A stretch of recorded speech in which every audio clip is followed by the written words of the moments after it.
So everyone, welcome to this panel. And I don't think anyone, most people by now hasn't missed the rise of crypto, blockchain, NFT. I feel like everywhere I go, people are talking about it. One of the things that I have noted in the media in the past year, I think especially, is a conversation regarding what the environmental impact of mining Bitcoin crypto has. So that's one of the things we're going to discuss today. I have a fantastic panel with me today. And me and Christian, we actually met 5 years ago at UPPSTART. 4 years. 4 years. And you recommended me to invest in Bitcoin. I didn't. I think Bitcoin was around $5,000. Honestly, I think it was less. I think it was like $800 or something. Yeah, could be. Yeah, I'm beating myself up every day. But I wanted everyone here in the panel to do a quick introduction, and we can start with Christian, and then we'll start diving into the topic. Sure. So my background, I'm a physicist. I studied in Uppsala, and then I found Bitcoin, and it was 2011. So Bitcoin wasn't even $1 when I found it. Wow. So I thought, was an interesting computer open source project. So I'm like a computer software guy. And then I experimented and started a startup to see if other people like Bitcoin, which is Bt.cx, which is my company that I listed this spring. So 10 years ago. Congratulations. Thank you. So now we're publicly. So it's also a new challenge. Every day is a new challenge in the crypto industry. You never know what. Life is like a box of chocolate, and crypto is like an even more complicated box of chocolate. But it's also extremely fun. So that's why I like this space, and I think innovation in regards to money is extremely needed. The concept is very old, and now it's time to refresh it. So that's my background. Awesome. And I couldn't agree more. I'm trying to keep up, and every day there is so much new exciting things happening, so it's a very engaging space to be in. And I'll kick it over to Bipin, and you can introduce yourself shortly. Thank you, Yasmine. It's great to be here. And just in terms of my background, actually, I share something with Christian. I'm also a physicist, studied theoretical physics. I've been working in the financial industry, actually. Didn't start my career in physics, but dove right into finance in the early 90s as a quant, even before they were called quants. And over the past few decades, have worked as a trader, quant developer, risk manager, in investment banking, and for a number of exchanges as well. And I discovered Bitcoin actually in about 2015, a bit later than Christian. It was over $500 or $600 by that time. But over the last few years, I've gotten involved in a number of startup projects, which I myself have invested in, as well as together with an investment partner. And last year, I was actually advising the Hong Kong Exchange as a chief risk officer. And I decided to finally leave the traditional financial world to go full time into crypto. And I now manage an institutional grade mining firm, which we are very proud to say is operating data centers in Sweden, and also run a hedge fund out of Hong Kong in the crypto space, which I'm using my risk management experience to build robust risk managed trading strategies. Awesome, thank you. And then Daniel? Yes, hi. Great to be here. My name is Daniel Mostrom, as you said. Perhaps my dots on the earth should be moved a little bit, Exactly. but it really doesn't matter. Well, I'm not the physicist, even if I like physics. I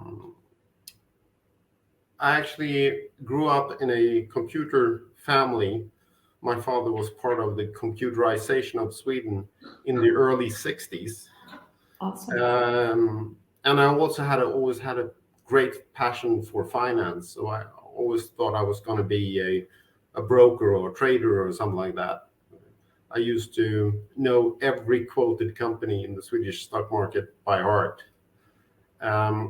However, I found that the way of leading a fulfilling life was to build and create companies. And so kind of like what you could profile as a serial entrepreneur. Participated in numerous computer company build-ups and quoted a couple of them. And now I'm CEO of Xpecunia, and pecunia is Latin for money. In X is the traditional experiment, SpaceX, what have you. And I was thinking about my first encounter with cryptocurrency, and I think that was when I responded to a questionnaire a few years after the turn of the century, when you were supposed to get a piece of Bitcoin as payment. I think I still have that computer somewhere in my stock. I don't know how much that was, but that was the first time I saw that. And since being a computer guy since small childhood, I used to be a computer journalist when I was in my teens. So I always knew about this, and I'm always looking for synergies when I'm starting companies. And the environmental impact of crypto was very important to me when we started Xpecunia, because we run a green tech company, which is also listed also this year, as Christian is. And we try to offset the energy as much as possible using solar. Awesome. And it's a good combination where you can be eco-friendly and eco-profitable at the same time. Exactly. We'd like to hear that.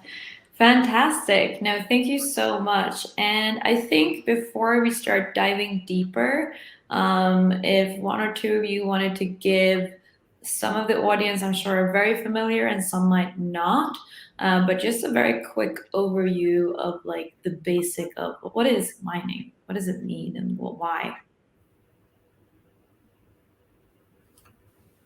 Sure. I'm happy to take that one.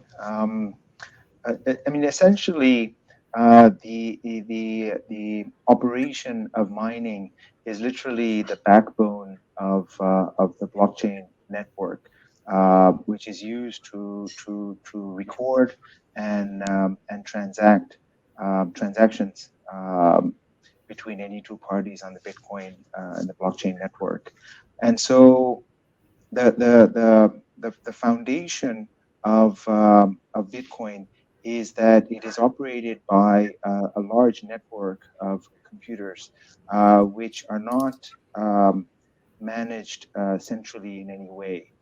They communicate with each other on a peer-to-peer based system, and they provide the computing power which is used to verify and validate transactions, which prove that the bitcoins that are owned by any specific person via wallet actually belong to them, and that they have the right to transfer them, and that they are recorded as a valid transaction. So miners actually play the role of operating the Bitcoin network, as well as protecting the blockchain by providing computational power to perform those transactions. In that process, they are rewarded through the creation of Bitcoin as their compensation for actually running the network. So at a high level, that's the role that miners play.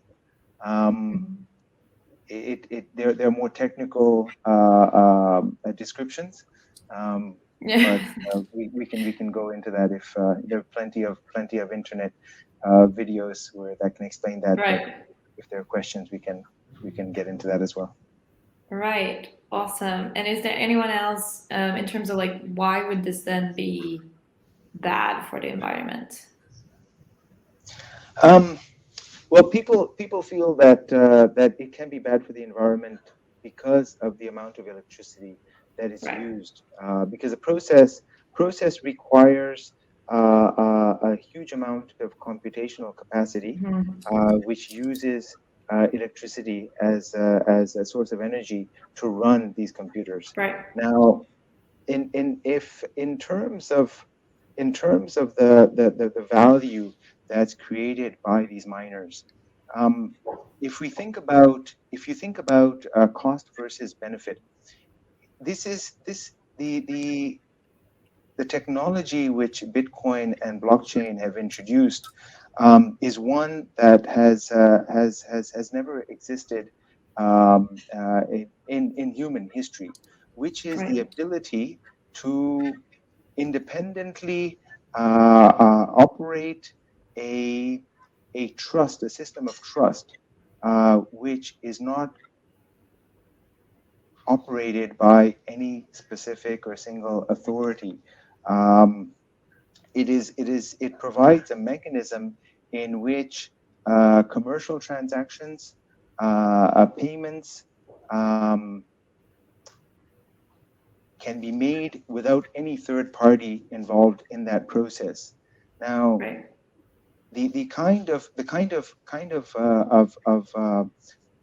projects and applications that are being built on this foundation, as we see with everything going on in the blockchain space, are limitless.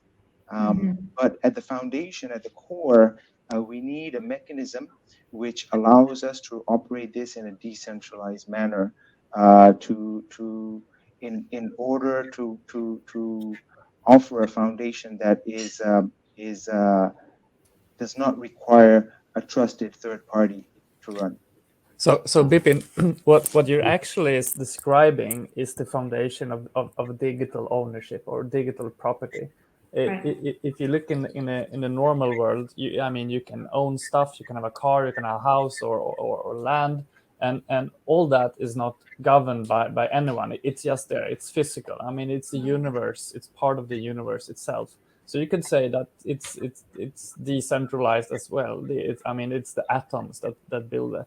And in the digital aspect, in the digital world, that has never been possible before. And what you're describing, Bipin, is this foundation. Okay, so what does it mean to have digital property?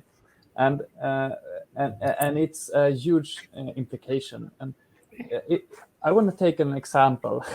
Yeah, go for it. Let's say Google. I mean, everyone knows Google, and they have a lot of digital products. And one of their digital products I use actually every day, if you exclude the search engine and the email and all the stuff, is the Google Maps. And Yeah. what you have there is, before Google Maps or digital maps, you had physical maps. And physical maps you could do stuff with. I mean, you can take your map, you can have it with you, it has some weight, and you can carry it around, you can write stuff on it.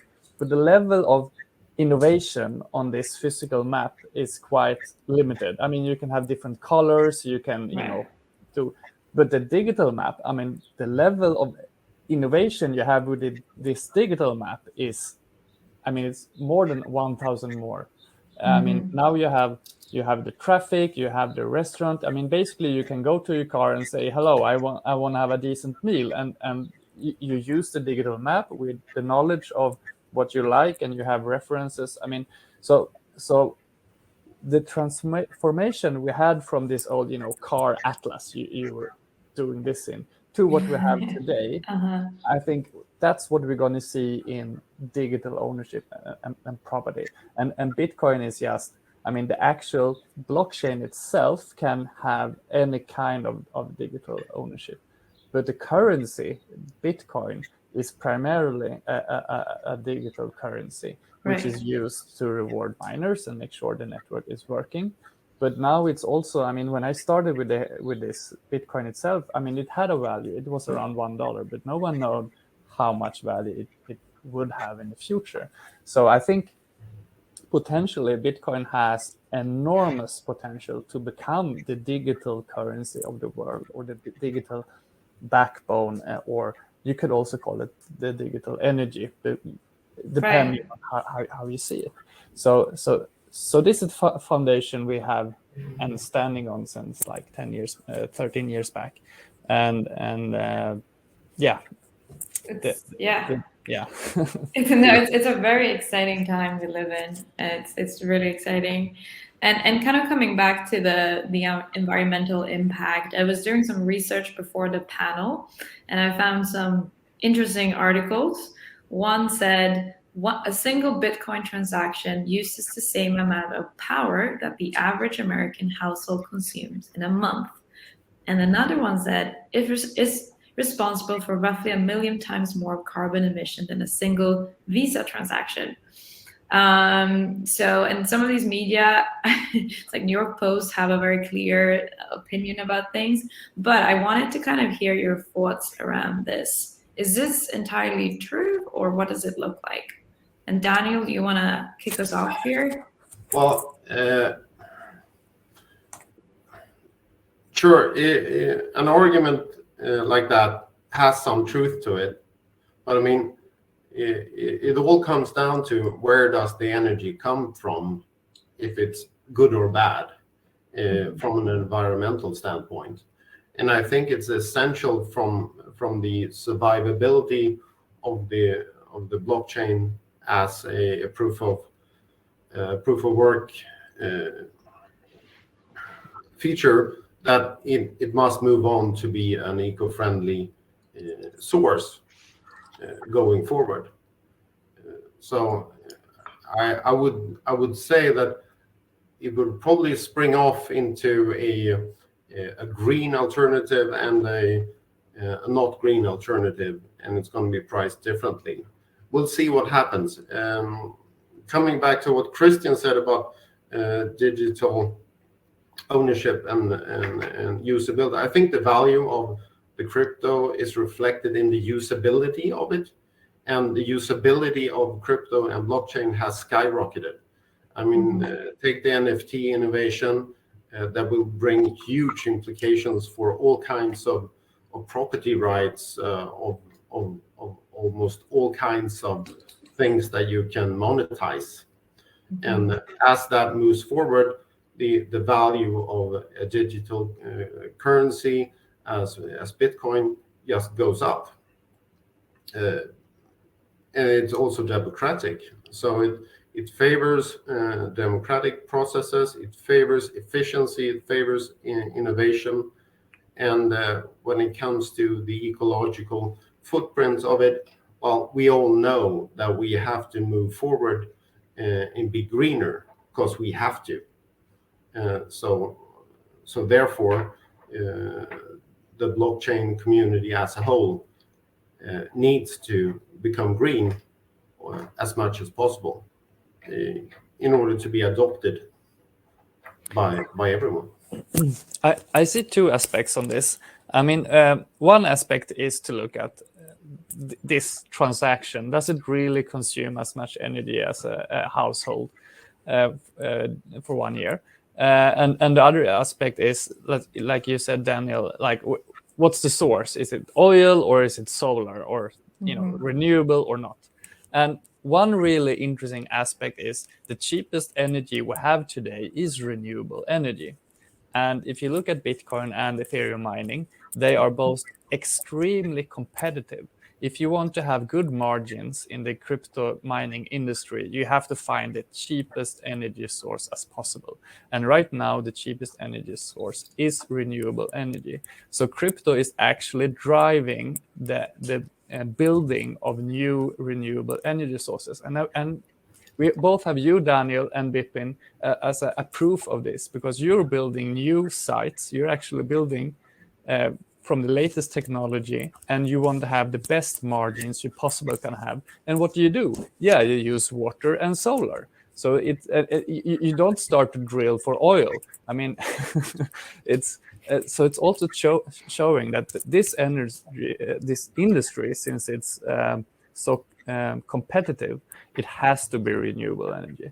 And the other aspect is, when you say a Bitcoin transaction is taking so much energy, it's actually false to compare it with a transaction, because you're actually taking the entire Bitcoin network and saying, okay, so much energy is the Bitcoin network consuming, and okay, how many transactions does it process? And then you get, it's so many transactions. But then you have to think, if you compare it with the Visa card, the Visa card transaction is not, I mean, that's a transaction that occurs on a very high level. Let's say, here's the Bitcoin blockchain. You have roughly 7 transactions per second or something like that. And then you can have different layers on top. I mean, we have the Lightning network, for example, who can process, I mean, some people say millions of transactions a second. And then suddenly the network is 1 million times more efficient. And if you look at the traditional finance, you have the Visa card. Yeah, but the Visa card, it's up here. And on the Visa card, you have the banking system, you have the Federal Reserve, and in the bottom, you have the central banking layer. And if you look at, okay, how many transactions does the central banks actually process? And if you look in Sweden, they only process one batch of transaction per hour. And that's not even during the night or during the weekends. And it was quite recently when they upgraded, so you did a batch every hour. So if you want to do that comparison, you have to look at, okay, which base level are you using? So in Sweden case, it's just, I don't know, 12 transactions a day, or 12 blocks a day, of course. But so it's I mean, it's clearly when you hear something like that, it's clickbait, or they want to have they want to get like, what? Yeah, it sounded pretty strong. I was like, let's get the strongest ones I can find and Yeah. throw them at you. Awesome. If I can just add to that, so completely agree with Daniel and Christian that yes, there is some truth to the amount of electricity used by the Bitcoin network, but in terms of renewables, Christian is absolutely right that for example, I mean, our data center as well as many others in the region use only renewables sourced from either hydro, wind, etc., solar, nuclear. We will stay away from using coal as far as possible because of the cost. We need to run efficiently. But going beyond that, there is a ongoing development that is very closely related to the advent of renewables. So if we think about the entire electrical grid system and how it has been evolving, in the past we had, let's say, large amounts of electricity produced by very long-term stable systems such as hydro and nuclear.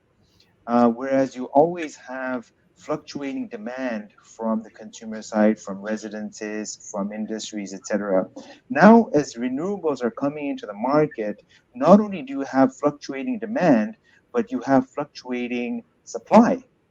Solar, you can only produce during the day, depends on how cloudy it is. Wind will depend on weather conditions. So grid companies are having to balance both the demand side as well as the supply side. Now, we are already, there are many firms in mining who are researching and developing projects where mining operations can actually act as a buffer in between, so that their large amounts of capacity can be released at times when there's greatest demand, in order for that balance to take place. So in fact, we're entering into a new regime where the mining sector not only is becoming green, it is actually in a position to help the development of further renewable supply. So I believe that it can actually play a very positive role towards moving to a renewables based economy. Yeah, Awesome. that is so true. So the mining facilities are going to uh, start helping balancing the grid. Indeed, I mean, our solar park is going to be in the top 15 of Sweden when we're done next year. So it's quite substantial, and it's going to produce an excess of power also that we can supply back to the grid as well. And I know there are electricity companies that use mining as a production facility that uses excess energy at times when they produce more than they need. So it creates a more stable economy for the power companies as well. So there are lots of benefits towards integrating this. And I mean, as Christian pointed out, all competitive systems are always aiming for the least amount of cost, which means that competition always drives efficiency. And as renewables are the most efficient energy source, and it's going to be even further more efficient and more profitable, we are going to see more and more of this because it's in the nature of competition. It's just like that. And Daniel, I mean, just to continue on the discussion about renewables and efficiency, sustainability, I'm keen about a number of projects which are currently ongoing. And not only are they able to assist in terms of this grid balancing, but Bitcoin mining also produces a lot of heat in this process of consuming electricity. Now, there are two projects that I know of. One based in the Netherlands, which is currently using a heat capture system in order to supply heat to farmers through greenhouses in order to reduce their heating costs 10 months of the year, which is a huge benefit to them, as well as being able to provide better agricultural output. There's another project I'm aware of in Sweden where there's a discussion ongoing on redirecting heat from mining farms into a district heating system in order to lower winter heating costs for the residents of the entire municipality. So these are all new developments that are ongoing. There's a lot of research going on, which I believe will take what looks to be an industry which is a consumer to becoming an industry which is a producer to benefit society overall. Yeah. Yeah, I would like and to I'm add to gonna that. have to I'm gonna have to stop you here, guys. I wish we had another 30 minutes because I feel like we just got started, but we don't. However, I've seen some great comments here in the chat as well. And what I would encourage you in the audience and all the panelists is to continue the conversation over at the 2D Metaverse. And the link is the pinned one from Alexandra in the top. So the UPPSTART.com/Q&A. I think this is super interesting, and I certainly learned a ton from this session. And thank you so much for taking the time. Again, I wish we had at least another 15 minutes. We should really have that. Next year, I'll be so demanding. We need 45 minutes at least. No, thank you so much. And yeah, go and join in the metaverse, and I hope you continue the conversation. I'm gonna jump into another session, but thank you again for taking the time. Thank you. Thank you, Yasmine. It's been a pleasure. All right. Bye-bye. Thank you. Bye.